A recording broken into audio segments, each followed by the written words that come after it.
Қазағым байтақ елім, сен несібем, сен барда кең далада кең көсілем. Атқа мінген кезінде ер қазақтың ешкім басып көрмеген кеудесінен.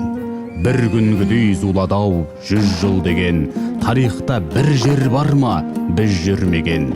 5 жасар баласы да біздің елдің тақымдап асау тайды тізгіндеген. Жүйткісең ақ тозаңды аспан қатып, жанардан желге қарсы жас парлатып, тәуелсіз өз еліңде бейбіт күнде шаттықтан шапқылаған асқан бақыт.